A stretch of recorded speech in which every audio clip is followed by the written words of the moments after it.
spring lunchtime seminar series, but we're so grateful that you braved the slush to come on out. And I think so many of you being here during a school vacation week is quite telling that the topic needs attention, right? So thank you for coming out. We've got a few folks getting coffee and tea, but I want us to get started since there is a lot to cover. In 1979, The Aftermath of Rape was co-authored by Linda Williams, and it was published and reported that a very high level of sexual violence case attrition, many sexual assault reports that are made by the police aren't followed up or prosecuted, were happening. And in the past 40 years here in the U.S., we've seen progress in response to sexual violence, but careful research shows that there remains still a very high rate of case attrition. So in the seminar, members of our Justice and Gender-Based Violence Research team will present new findings from their recent study of over 3,000 cases of rape reported to the police in 6 jurisdictions across the U.S. The discussion will raise questions about how, after 4 decades of advocacy for victims of rape, so few see justice served, and whether and how the Me Too movement will change this. So our presenters today are Dr. Linda Williams, Mary Frederick, and Amanda Richer. Linda Williams is a senior research scientist and director of the Justice and Gender-Based Violence Research Initiative here at the Wellesley Centers for Women. Linda has directed research on consequences in memory of sexual assault, violence against women, commercial sexual exploitation of children, and sex offenders. Her current work focuses on justice system response to sexual violence, commercial sexual exploitation of women and children, human trafficking, intimate partner violence, and child maltreatment. Mary Frederick, who's hiding behind Linda, is the initiative's operations manager. She's responsible for the off-site compliance with data collection protocol, assuring compliance with requirements for research with human participants, and reviewing and managing data.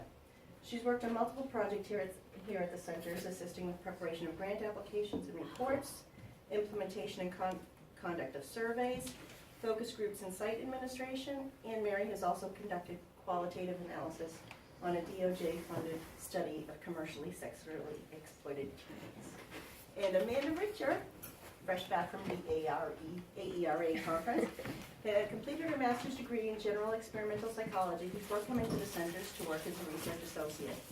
She's been involved in numerous research projects across the centers, including psychometric testing of observation and survey tools, research projects geared towards promoting healthy youth development, and the influences of social and televised media in adolescents and young adults. More recently, with the Justice and Gender-Based Violence Research Initiative, she's been responsible for data entry, data cleaning, and data analysis for research on sexual violence case attrition. So there's a lot to cover, and we'll have time for Q&A. Please join me in welcoming Linda, Mary, and Amanda.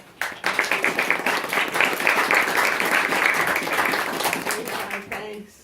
So glad to see you all here on this great spring day. And we're waiting for spring. It's also the middle of proposal writing season, so hopefully I'll be able to keep my eyes going. And why do I pick April for lunchtime seminars? Anyway, now I wasn't listening when I learned when it was like, this is how you click. I'll be introducing my colleagues soon.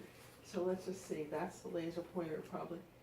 Okay, there you go. Yeah, there we go. So this was the book 40 years ago. I was not even born yet, and I was writing my dissertation. And I actually have a copy of it here. I'm going to move out of the camera, but it's hard to find anymore. But it did get cited in the RFP for the proposal that we're going to talk to you about the data. So it's like, oh, we should apply for this, you know. But this was the aftermath of rape. And it was really 40 years ago that we were writing it. It was published in '79, and it was my dissertation research. So I had to hurry up and get my dissertation done on the prosecution part of this before the book came out and all of that. So I was Linda Meyer under a previous marriage relationship that I kind of got rid of. Maybe they got rid of me. I don't know when they started calling us Dr. and Mr. Meyer. He didn't really like that very much. So anyway, that's my life story. So this book was maybe we thought the end of this, but in fact, Oh, and just it was funded by a research grant from the National Institute of Mental Health, which my major mentor, Dr. Joseph Peters, had gotten to look at the consequences of assault. And I thought the interesting thing when I read the beginning of the book, when we dedicated it, when funds were exhausted at the end of the grant, what did we do? We found money elsewhere, we chipped in, because it's a perpetual problem that you conduct research that hopefully it's meaningful, and then to get it out and disseminate it, you no longer have the funds left.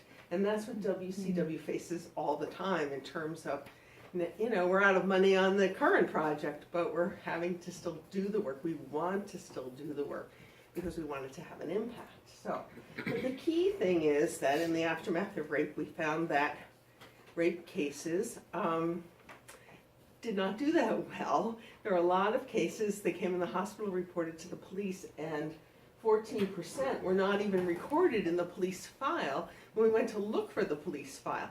I wish we had been able to replicate that part of the study now, because we don't know what happens, like are there cases that just get tossed. There also was a high rate of unfounding. 18% of the cases were unfounded in the police. That means it's considered not a crime. It's not really a crime.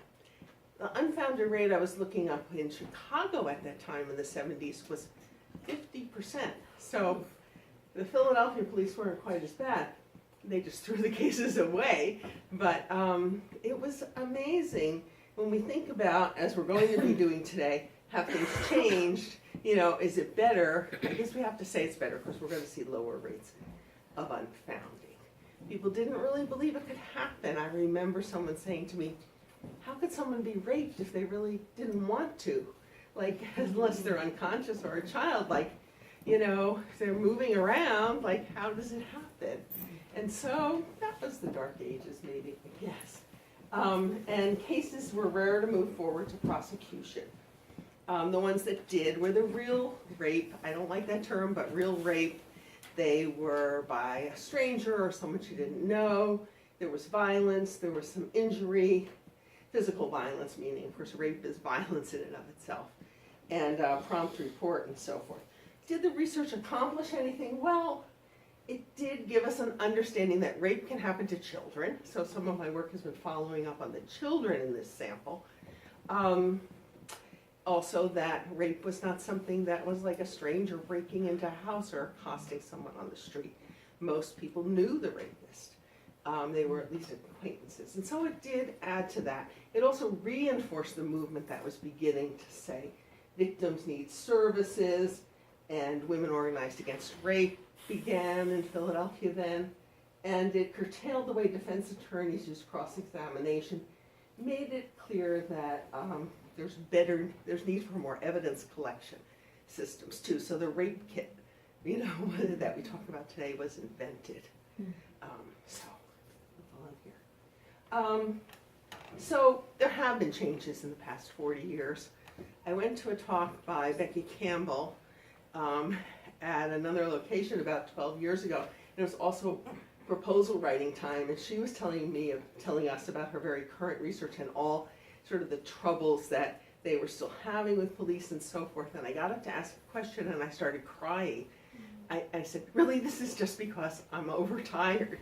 But it was really thinking, like, had things really changed? That was after 30 years, and now it's 40 years. But they did change. We have to think about it that way. There's special services, there's sexual assault, there's examiners, there's teams, there's advocacy for changes, there's been legal changes where there's protections for victims in the court, their whole sexual history doesn't necessarily get dragged in. Corroboration is not legally required, meaning you don't have to have evidence from someone else. Of course, in reality, your case is probably not going to go very far if you don't have some other kind of corroboration. But it was written into law in the 70s that you cannot have a case of rape unless somebody else, you know, unless there's somebody else really vouching for it, because the woman, God only knows, she wouldn't be telling the truth. So anyway, so it's 40 years later, and we're left with questions, you know, what's next? And is it changing? Because we have the the anecdotal report that yes, things have been changing, but Becky, a la Becky Campbell 12 years ago, there's still a lot of difficult things going on. And so what works and has all of this improved case processing. So here we are to do some reporting on it. Oh, it's just here again, the whole, is the glass half empty or half full question? And then it was like, well, maybe we need more research on that. And that was when the RFP came out, and then we said, oh yeah, okay, we'll do it, because that's what we do, you know. And so we began this study. And this is the co-PIs on the study are myself, Abel Padavina, and Melissa Morabito. And as you've already been introduced to our research associates, I just called them, Mary Frederick and Amanda Richer. And again, it was funded by the National Institute. No, not by National Institute of Mental Health. That was the first study by the National Institute of Justice, right, NIJ. So I think this is Mary's turn, right? Yep. Yes. Good. And I'll be back after a minute. Hi, good to see everybody. Thanks for coming. So to give you a little background, in 2010, Cassia Spahn and Catherine Tellis received funding from the National Institute of Justice to conduct research in Los Angeles. And they wanted to understand how the criminal justice system handles sexual assault cases and where does case attrition occur. They found that sexual violence case attrition continues to be a continuing problem.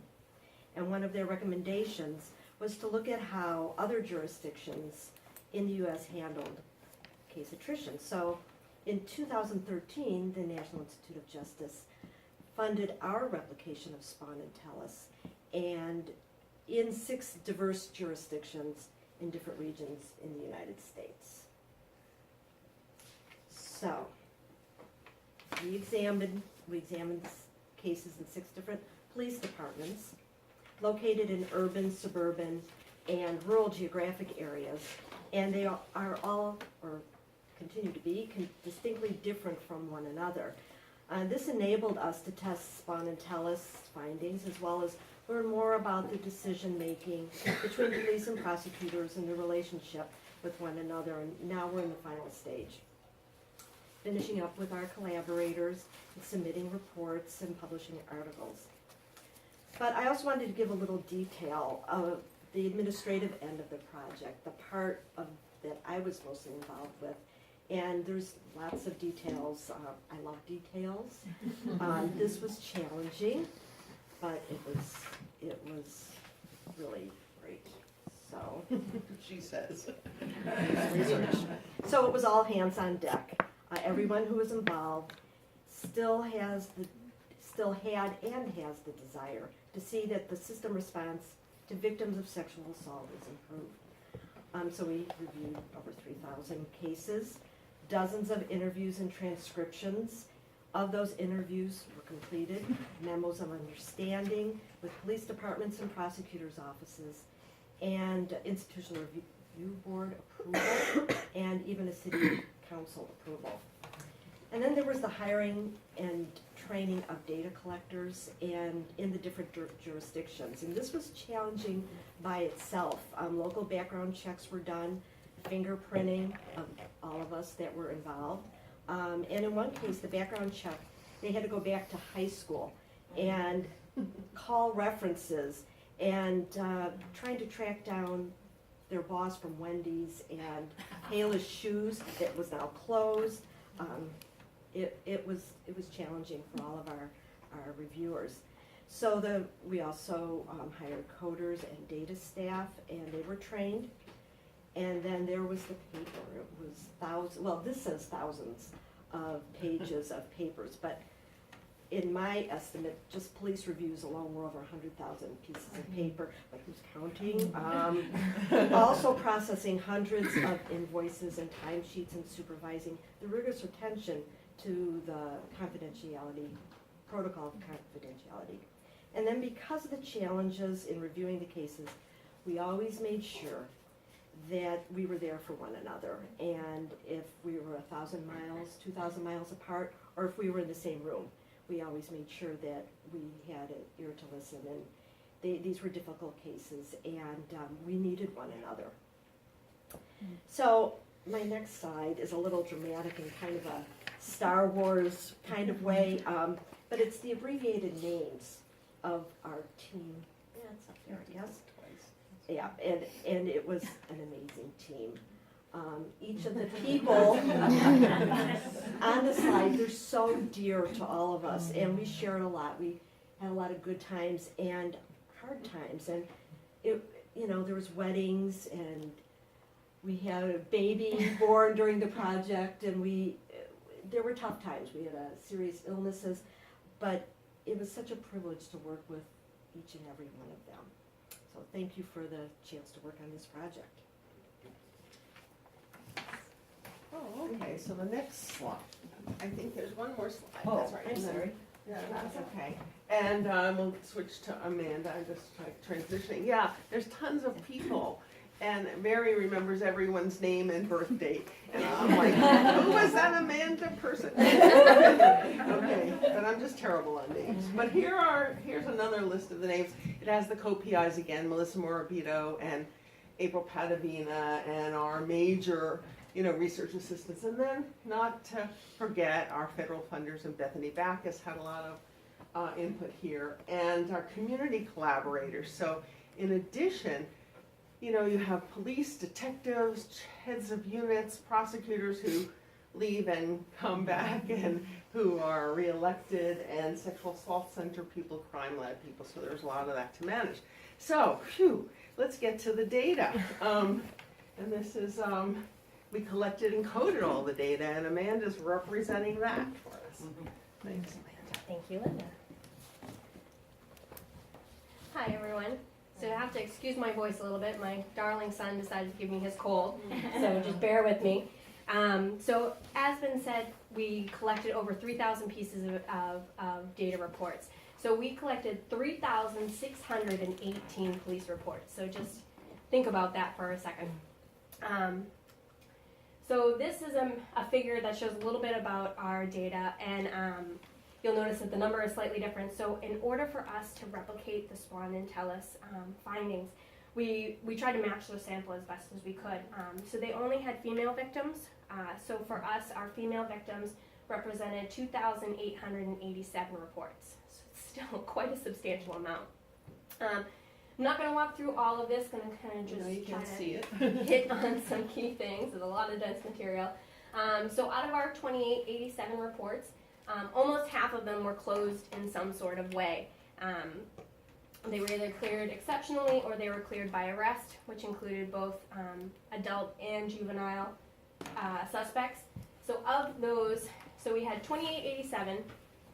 Of those that were cleared by arrest, we had 544 cases. 504 adults were arrested. So we already were jumping from 2,887 down to 504. Of those adults that were arrested, we had 363 where there were charges filed. So again, 2,887 down to 363, you can see that even just those that are arrested, there still are a substantial amount of cases that aren't going through the process. So this next one looks at just those that had charges filed, and there was some different outcomes that they could have. The majority of them were guilty outcomes, so they had some sort of a guilty verdict. The majority of them, of the guilties, they had a guilty plea, so it was about 81%, and some of those were either guilty by a judge or guilty by a jury. And then you also had the different outcomes, which could have been that all the charges were dismissed or that they were not guilty. Of those that did have a guilty sentence, 189 cases. So again, think about that 2,887. You're having 189 cases that had a guilty verdict. So of those 189, the majority of them, about 87%, resulted in some sort of incarceration. So some amount of incarceration. And of the remaining, there was about 12% that had just probation. So this is another way to think about the data. So again, back to that 2,887. Of those, only 2675 actually had an investigation open. So we're already losing some right at the beginning. Again, there's 504 adults that were arrested. Of those 504, we had 363 that the prosecution filed charges. 202 entered some sort of plea. And again, less than 200 had a guilty verdict or some sort of guilty thing. So again, 2887 down to under 200. One last thing for me. So here's another way for us to think about our data. So for every 100 cases that were reported to the police, and remember, this is just reported to the police. There's an understanding in the field that about 10 to 20% of rapes that actually occur are reported to the police. So just let these numbers stew with you. So of those 100 cases that are reported to the police, 93 have an investigation open. So we're already losing another 7%. 17 are arrested. 13 had charges filed. 7 had some sort of plea entered, and 6 had a guilty verdict. 6%. And I'll turn it back over to my fearless leader here. Good. No, and I think this shows you the dimensions of the dimensions of the data we're working with, and kind of the huge attrition. That's called attrition. It's a funnel, criminal justice system funneling, and we see that most reports of sexual assault don't result in an arrest or prosecution. It's about 17-18% in our sample. These are all women and girls who are 13 years of age and older, comparable to the Sponatellus study. So as you know, so there's probably 1,000 cases out there, that 900 don't get reported and 100 do, and so there's huge attrition. Why is it still that way? What were we doing for 40 years, Well, there are improvements, of course, and it may be that that there's a different volume of cases, perhaps with the Me Too, and I imagine we'll see this even more as we go along, that more people are reporting, that more difficult cases may be unearthed or end up reporting. In some of our jurisdictions, there were efforts being made to work with homeless individuals to see that they would come in and report. Prostituted or prostituting individuals, a willingness that maybe didn't exist before to include their cases in the reports. Not that that's the huge part of this, but it could affect it. So you may have changes, or you may not see the progress you'd like to see because maybe we're casting a broader net and having difficult cases to deal with. There's a volume of cases increasing, more and more reports too. And so that affects the administration of justice. Victim cooperation has always been a big issue and still is raised. The police sometimes say, a report that there was no cooperation or that the victim wouldn't cooperate. Sometimes, indeed, the victim doesn't want any part of the system. Maybe because we saw some tendency with that with some of our African American women, maybe they don't want to because they don't trust the police. But there's also, as we heard from victim services people, the whole point of lots of victims can't afford to come anymore, can't afford to continue. The rape itself might take them away from their job, might be costly, not only in trauma, but financially. And there is some victim compensation services, but now you want me to go to a trial? You want me to show up? I don't even have a car to get to you. I have to take public transportation. I have to find care for my children. I have to not go to work and I'm an hourly employee and I'm going to lose my job. So the services may not be there for people who then become not cooperative, and that's something we really need to understand more about and do some more work on so that we can see how to help with cooperation. And there are some jurisdictions that are really trying to do a bang up job, a good job at making this not be the issue that it is. Police now are less likely to unfound a case because they really got kind of told about themselves, and there's been big changes, and have been willing to change. And in one jurisdiction, there's a women's law project, goes in and reviews cases with them to see what's happening with unfounding, so the numbers have gone down. But instead, we have a big issue of cleared by exceptional means, so that there's a decision that this case may have evidence to go forward. We know who the perpetrator is, but it's unlikely to result in a conviction. And that therefore the prosecutor advises that it be cleared by exceptional means. This was a category that was once used for like the alleged perpetrator was in prison or had run away or died. And so it's an exceptional clearance is important. We solved it. That's what clearance means. But it's being used more and more in about a third of the cases to say, we know this is a report that this guy, you know, there's some probable cause that he could be arrested, but we're not going to go forward. Maybe due to victim cooperation and also due to the idea that we're not going to be able to achieve a guilty verdict. Now, who decides that? How do we decide it? And some of it is really based on understanding what the jury might do and thinking about the public. But some of it might be because prosecutors are judged by their success in getting a conviction. And so there's this downstream orientation in some jurisdictions, especially where they'll look towards, I could arrest this guy, but it's not going to go anywhere. So it's kind of prejudging the case. The public has a responsibility for some of that because the attitudes that can be reflected in juries are, yeah, we aren't going to believe you. So prosecutors and police sometimes will discourage victims from going forward too. And of course there's a desire to want to make sure, as victim services has grown, to say victims need to know what they're going to be facing in court. And it's right, it's correct to give women and young women the understanding of what they might face. But to what end?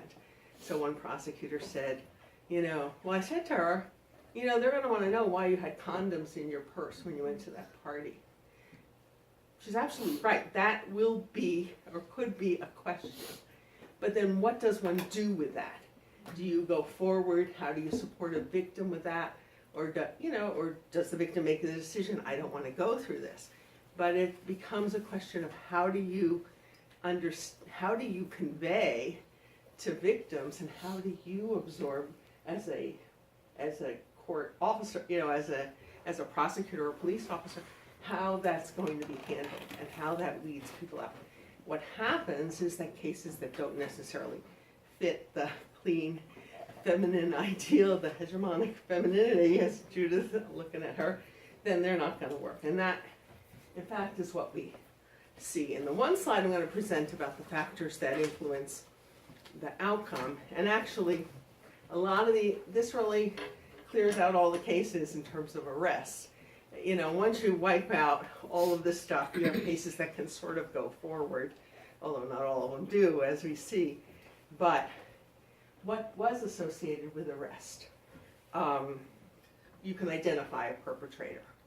So although it's less likely for cases with intimate partners and close friends and acquaintances to go forward from arrest, that at the arrest stage, because you know who they are, you can arrest them. And in fact, some jurisdictions have mandatory arrest. And so the arrest was more likely to occur when the perpetrator, alleged perpetrator, was a known person.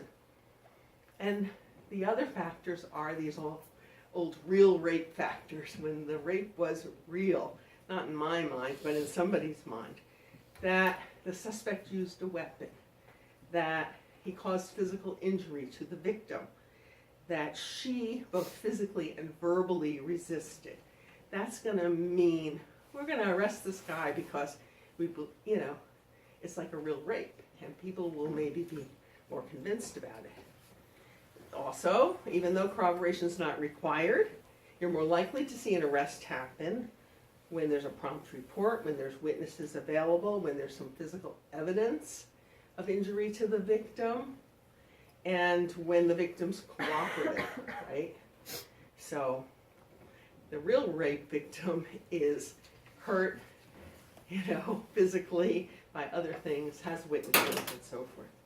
Arrest is less likely when the victim engaged, and I'm using a term from the Spon-and-Tellis study, and it's often used in rape studies, but when she engages in risky behavior. Walks into a bar alone, okay, so I don't find that as she's taking a risk and she shouldn't do that, but risky behavior, going to a bar alone, walking at night alone, drinking, passed out, took a ride from a stranger. When these are things that have happened in the incident, you're less likely to see an arrest. If the victim has memory problems, that can happen because of her own conditions. There may be some mental health problems. It may be due to intoxication or alcohol, or it may be just hard to remember what happened. I mean, we know that that's an impact of the trauma. And then when the victim is seen as having a motive to lie, that's where the prostitutes have problems. That's where drug addicts have difficulties, because it can be assumed that she's lying to get someone in trouble because she was someplace she shouldn't be, whatever. So those are the characteristics that we unfortunately still see as predicting who gets through that funnel, right? So this is really a whole concept of hegemonic femininity. It still impacts the process. Cases are less likely to move forward when women have engaged in behaviors that signal risk-taking or lower status and reputation. It's not a new finding. The ideal woman is believed. Should this have changed in 40 years? Yeah. You know, like when I was in college, we couldn't wear pants, you know, outside of the dorm. Yeah, I know it was the dark ages. But, you know, there's been changing cultural environment that purports that women now have more agency, that they can go to a bar, that they can walk at night, that they can be alone, they can drink, and have more independence. And so, you know, these are things that were used to only be okay for men. But we still find that these behaviors make us question her whether she's telling the truth about a rape. It makes her behaviors risky. The social responses to reports of sexual violence then reflect deep-rooted cultural ideals about women. And you saw this now with the Me Too movement, and at first, well, I think now we're seeing a change with that, when we're saying, you know, it's not just like rich white movie stars who have been assaulted or harassed. But at the beginning, you saw men trying to jump in, or women too, saying, you know, imagine if this happened to your daughter or your wife or your mother. Well, yeah, that would be a horrible thing. But that's holding up the ideal that these are mothers and daughters and successful people, you know, that are getting sexually assaulted, and not recognizing that it can happen to any person, that you don't have to be rich, that you don't have to be white, you don't have to be working, you could be poor, on the streets, whatever. And so this has to do with our expectations and understanding of who the victim is, that I believe is really still interfering with. So back to my glass. I could use some of my water anyway, no, but half empty. Many victims are still hidden. Most don't report, which wasn't part of our study, but, and that victims still receive condemnation, shame, feelings of guilt and loss. We still see that. There's high rates of attrition in cases, relatively few reach the courts. You know, going to court may not be the goal for everybody, and I'm not saying that that's, you know, the gold standard, but it's a standard. And so a report is less likely to be seen as real if it doesn't meet this classic gold standard of real rape. But on the other hand, half full, okay. We have more services for victims. Rape kits are now finally being tested. I mean, they've been collected for many years, but we're seeing some changes there. I think one of the problems is, I think, you know, if a person submits to having this kit collected, it should be tested, and the expectation is that you're going to get, you know, some results from it. But unfortunately, many of the results are not going to necessarily prove anything, because if the alleged perpetrator says, well, yeah, we had sex, but it was consensual, then finding evidence of his DNA in the deposits left is not going to matter, although it may connect to other crimes, and that's kind of the thought there. So there's been some increased reporting too. The Me Too, the Time's Up ideas are a positive outcome, although it's unfortunate that we're still at that stage that we have to have that happen. Maybe the high attrition comes from, more victims coming forward, which I think is a possibility. And maybe we just need time to catch up and continue to change our social norms. How do you do that? Are we changing them now? And continue to advance approach on this. Because it's going to be jurors, it's community that encourages women to report, that supports women, daughters, friends who do go forward and who believe them. That's going to make a difference here. So it's time for us to talk about this more. I think I invite you to do that and ask any questions you have. How do we change social norms? I think they are changing. How do we continue? And can we advance a culture where victims are believed? And then with victims are believed, can we change the impact and the expectations that members of the criminal justice system have about what they're going to do or what they should do? Because I heard an interesting just got a clip of it on NPR this morning coming in. It was about Rwanda, but it was talking about how expectations are a reflection of norms, not as more than beliefs. So how do we change what our expectations are of the system, of the way we respond to victims? And I think that's what we're talking about here. I'd love to hear some of your suggestions. I have an expectation that the system is also going to be just in its approach to alleged offenders and perpetrators. We expect that. We are upset when that doesn't happen, as we see some evidence of that. But what about an expectation about how victims are responded to? And I don't know, how do we get that promulgated? So can we open it up here and or answer questions? And I'll invite my colleagues to come up too. Yeah. Who was first here? Yeah. I'm a retired OBGYN. I'm older than you are. I graduated from my residency in 1976, and because I was one of the few female OBGYNs, I was a favorite of the local rape crisis center. So that was how I got involved.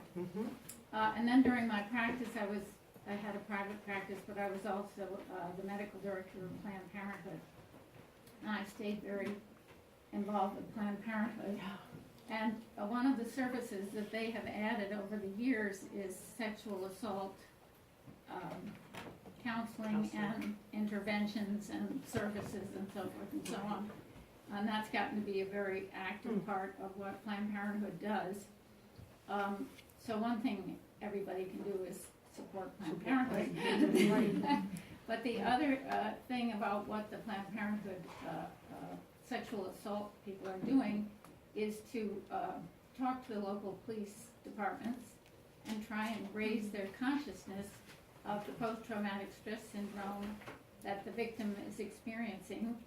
Because quite often what happens is as soon as the victim ends up, they've been assaulted, then they've been examined. If they're very brave, they've had the rape collection kit, but that's not a fun process after you've just been raped. And then they have to talk to the police. But of course they're in total shock by then, and any testimony or whatever they're going to give is crazy. And so the people who are working at Planned Parenthood in any case try and reach out to their local police departments to make them understand that these are people who are victims of PTSD, and they have to have a whole different approach to how they interview them. So this is an important point you make, and there have been some inroads made, where it's trauma-informed policing, where police are trained. And of course, when you have turnover, you have to keep training more people, but about how people tell stories, how they might remember something later, their account may change. It's not because they're lying, but because all of a sudden they remember something. And what I think, in addition to having that more widespread, is that we also need to think about later stages, so that when you get, you know, I guess research might show, if we look at victim cooperation and dropping out, what's needed then? What happens 6 months down the road? 2 years when these cases might occur? What kind of supports are needed? And what are the kinds of reactions that we'll be dealing with? Because these cases could, if you are going to go forward, could take a long time, and people have moved on in their lives. And so what can we do training-wise on that? Well, not only that, I think a lot of the people don't want to pursue going to court because they do not want to have to see their assailant. And I don't know if this is possible, but maybe the court system can be set up differently so that the victim does not have to confront the assailant. Yeah. I mean, they've tried some of those things with kids, great idea. And one of the problems is that in our system of justice, we have a right to confront our accuser. And so that's been held as that the defendant has the right to see you accusing him. Correct me if I'm wrong. But, you know, it's also an abuser, accused person could, you know, use that as an opportunity to intimidate, right? And so it works. There was a in the lady way who you've lived down the described. street from my parents who had been raped, and the person, you know, she pursued it, the person went to jail, and when he got out of jail, he came and murdered her. That would be A daunting, deterrent. yes. And but I do think there are ways to handle that. I'm thinking of what we've done more with kid cases is to get the child who's a witness to have someone he or she can look at and not look at the defendant. So more work on supporting victims might come up with some, it's not perfect for everyone, but if it's like, I know you're gonna feel this way, don't look at him, look at me, look at the victim advocate, and I think some people do that. Judith, your question. Yeah, it tags on to what you're saying too about sort of sensitivity training in the criminal justice system. I think what the biggest problem, as I see it, is this underlying perception of hegemonic femininity, this idea of the feminine ideal as someone who cries when they're giving testimony, someone that wasn't walking into the bar on her own. This is what filters down to that one guilty verdict. This is why so many women fall through, because there's a cultural lag. And this speaks to this first question you have about how do we continue to change social norms to end sexual violence. The cultural lag is we do think women can walk into bars today. We do think women can walk home on their own. We do think women can be alone with a man in a room. We give lip service to that, but ultimately on the lag in culture is that we do not consider that feminine behavior. Mm-hmm. So women get persecuted with regards to their behavior in the criminal justice system. And So that's what really needs Right. to shift, the cultural lag. How do we get from this idea of, yeah, women can do whatever they want today, but actually they can't. Right. And And that you're going to takes be asked, time. why do you have condoms in your Exactly. purse? You know, Exactly. or there was a case in Connecticut recently that really got me burned up, where, you know, the defendant was not convicted, but the defense attorney had said, well, tell me, you met him at a Halloween party, why were you wearing this sexy cat costume? Like, why weren't you dressed like Cinderella in a long flowing dress? And I'm like, this is the epitome of exactly what you're saying, this lag, you know, how we present ourselves, how we dress. Why shouldn't someone be able to wear the clothes that they want? Someone should be able to walk down the street naked and not get raped. I'm not really advocating that. Or, you know, if they're in a wheelchair or if they're mentally, you know, challenged. I mean, we have to understand that not all victims look alike. Yeah. I was just gonna add in, thinking about how do we continue to change the cultural norms. Well, I grew up with decades of movies and TV shows that showed me that it's not hot to ask for consent. It's not hot to interrupt the moment, right? And that I think that even to this day, the only examples of actively seeking consent in a sexual encounter that I see in movies and television are kind of mocked and made fun of. Like, you know, like, oh, he did interrupt the moment and now it's not, you know, like it's weird and awkward, right? And so, you know, but I do hear, especially with teens, them starting to talk about how consent in sexual encounters needs to be an ongoing process.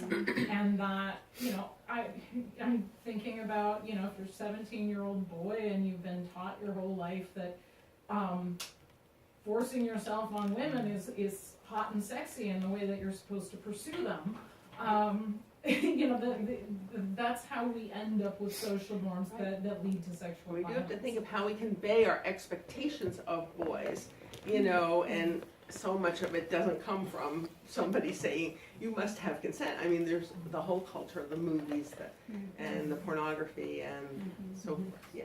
Here, but I know there were people in the back, but let's go to this young one. And I guess just going along with that idea of consent, you know, like I'm more than a decade out of my college years, and I just remember it being a simple matter of yes versus no. But then even within consent, it's like, okay, was there coercion? To what extent were both parties informed of each other's backgrounds, STDs, or you know whatever they need to know about each other to feel comfortable? Is how enthusiastic is the consent? And to her point too, just is it continuous? So even if you said yes to like one type of sexual encounter, you know, if you say no to another type, then that's okay too. And I guess we've been looking, I think, well, I'll only speak for myself, I've looked at it more as yes versus no when I was like maybe a teen, and then as I've gotten older, I've seen, oh, it's actually a spectrum of just the behavior. So this may be okay, but that isn't, I don't know. Can you help me with questions? Sure. It's just, I'm like, We'll go here. pick my friends. We'll go here, here, and then here. Okay, so I'm a prosecutor in Suffolk County District Attorney's Office, and I've been there for 10 years. I do solely child sexual abuse cases, so this is very relevant. Thank you for doing this today. One of the things I think that's difficult for us, and we're a unit of all the prosecutors but one are women. Everyone is, I'd say, under 40, would you?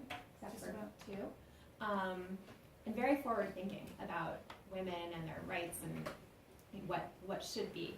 And I would say that our Boston Police, Revere Police, Winthrop Police, Chelsea Police, those are the entities we work with, are quite on the same page. What's difficult for us are the jurors. We are getting Suffolk County jurors coming in from all walks of life.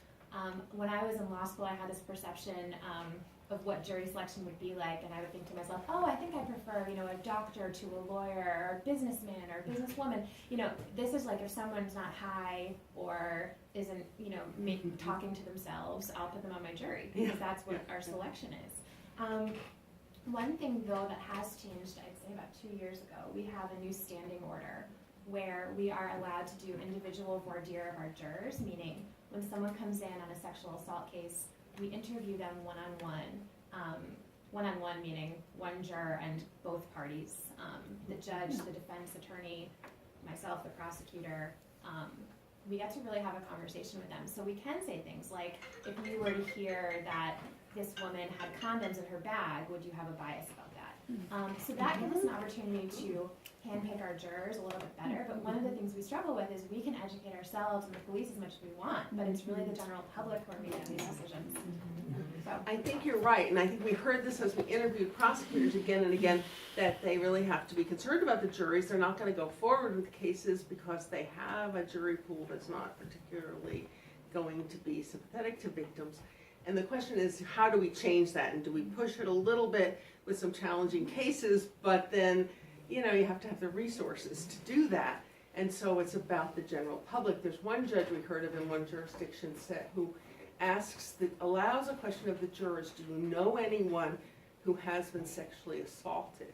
And if they do, they get knocked off the jury. Happens all the time. So it's like, who does it? So they have all old Yeah. 76-year-old white men from this particular world, Right. you know. Hi, so I'm a therapist and a life coach, and my specialty is girls from middle school through 20-something, and I mostly see high school and college-age girls all over the country. And one of the things that I have found consistently problematic is, and this is obviously an ongoing issue, sexual assault and unwanted sexual contact, but one of the things, and I have a small n for this, not a large scale, but women, the girls who will come to me and share that they've been sexually assaulted, these have all been college situations. And when they have made the decision finally, even though it was traumatic, to go to an emergency room, and this is on 3 different occasions in 3 different states, every single one of them, it's been handled poorly, to the point that these girls had to leave, that they were further traumatized by the nursing staff before they actually could have a trauma kit administered. I mean, and I shake just thinking about these stories, because it was so traumatizing that they couldn't even get past the emergency room visit.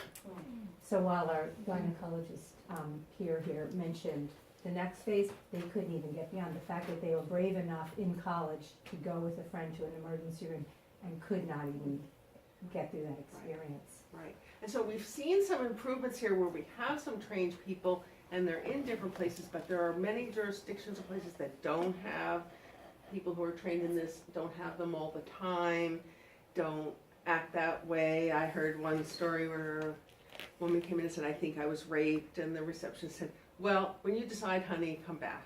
You know, so you know, right, even though we have all this good advancement happening, we still have those And experiences. these are all large cities who Right. have You would specialized think, right. trauma care, supposedly. Sometimes they need. Yeah. I'm like an old psychologist, and back in the day, so we're talking 1979, they did a study of women who had been abused, raped, and were in the hospital. So they had gotten to the emergency room, so they gave permission, these women, to be part of a study and then to be interviewed. I think it was 10 years later. Most of the women had no recollection of being in the hospital. So, you know, you talk about PTSD, you know, they said, oh, you know, that didn't happen to me, I don't remember it, it was 10 years ago, I don't care. And so I think to understand how any kind of violence and PTSD together make it really hard for women to stand up for themselves. And, you know, the level of support they need, you know, almost need caring, you know, for a long period of time. Right, so it can be easier, not really in terms of the toll it takes on your inner self, but easier to forget, to put it away, to not think about it, to not talk about it, especially if people around you are not going to be supportive, or say, you got to forget about it, you know, and then that will happen too. So good point. So can I do Kate, Karen, and then the woman in the back? Sure. Thanks. So Linda, I know we've talked about this a little bit, but I'm curious about your thoughts on the role of policy. I mean, even when you're talking about prosecutors and who sees who is a victim. I mean, for instance, in Massachusetts, we still retain the right to arrest and prosecute kids for prostitution. And there have been prosecutors on the record who have said the reason we need to do this is so that we can threaten kids with arrest or prosecution so that they'll be quote unquote compliant. So I really think that speaks to what you were talking about in terms of who is less likely to be seen as a victim. So I'm curious about what are your thoughts on if we change that policy, would that change in terms of would there be more convictions of rape? I mean, I know it's a pretty big amorphous topic and we've talked about it a bit. But. Right.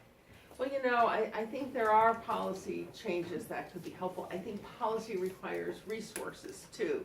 And so if you're going to say, as a policy, we are not going to unfound all these cases, which is, you know, then you have to have the resources to handle the cases, you know, and prosecute them. And I see, we did a study looking at the exceptional clearance in the whole, it was NIBR's data, and April Padavina took the lead on this study, but we find that those prosecutors' offices in jurisdictions that are under-resourced have a higher rate of exceptionally clearing cases because it's a way to dispose of cases when you have a huge caseload.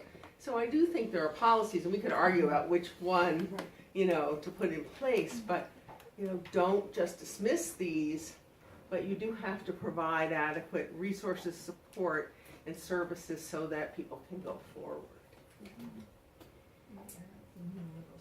So just in considering, again, the changing of social norms, and we've had this conversation as well, just making sure that we're being mindful that we're expanding the discourse, the community of stakeholders, researchers, practitioners, prosecutors, and the like, affected by issues of sexual violence, to make sure that it's a diverse range in the conversation, and that we are pushing against and challenging all kinds of norms of femininity, that it's not just one sliver of the female population. So that we're being mindful of these overacting intersectional spaces, both race and gender, but also in the conversations around implicit and overt bias, where we know these deep-rooted, long-standing chronicity of the brutalization and assault of Black and brown female bodies in particular, were not even considered, in a particular way, that we're bringing that into this conversation around social norms. And we can look at the data, of course, in terms of the highest rates of victimization around sexual assault, and how does that fall in the course of arrest, prosecution, and the like. So just keeping that mindful, I think, is I thank you very much for that reminder, and it's good to think about how to put it in our language. Judith and I have been working, and LaShondra, on some of this too, to figure out, about African American women's participation in the criminal justice system, and also their cases not being followed through on, and that part of this has to do with what's the, there's a different, it may not be that that the same response is to cry or to be, to show that in that way, but to be strong, to be, you can't be harmed, to and that affect, that presentation to the police can be seen as not victim-like enough. Well, it was less cooperation, right, Linda? That prosecutors, or the police, actually, right before that, were saying Black women, and then Spohn also, that said that's why Black women don't end up in the pool, because they're just not cooperating, without even looking at what's going on there. Right. And in my research, talking to women, particularly Black women, we can look in the past year or so. You have these very stark images, right, of a 12-year-old girl in a bikini with a middle-aged white police officer sitting on top of her. She was at a pool party, they were breaking it up. Or an African-American teen girl being flipped over in a desk, right? So that issue of trust, when already, even young African-American girls or girls of color are treated in this way, there isn't. So this also relates to the willingness, justifiable, of the young woman to engage with a system that would treat others like that, or themselves like that. Okay, we have time for one more. I guess just continuing that discourse to broaden the range to also speak to those who don't identify as female. So trans folk or gender expansive. The statistics I know is that 1 in 2 trans individuals experience sexual assault over the course of their lifetime. And I think that even you imagine a trans person of color, right? So those intersecting identities. So what does it mean for those folks who maybe what does going to a hospital look like for a trans man or a trans woman? If your gender identity is incongruent with your sex assigned at birth, and what that's like, what that conversation is on top of all of this. And I understand that you were recreating a study and that it wasn't, but I just think it's important to bring that into the conversation, because I think it is it's a further marginalized population. And absolutely, one thing we noticed, because I thought we didn't really do some different gendered, we have some men in the sample, but it's because we're following what the records are, and the official records don't even have a category for what you're talking about. So there may have been individuals who reported, I think fewer are gonna go to the police, but who reported who fit into these other categories, and we don't even know it because nobody is sensitive enough. So that's where it starts to understand more about it, and the extent of the problems, and then begin to open up the conversation.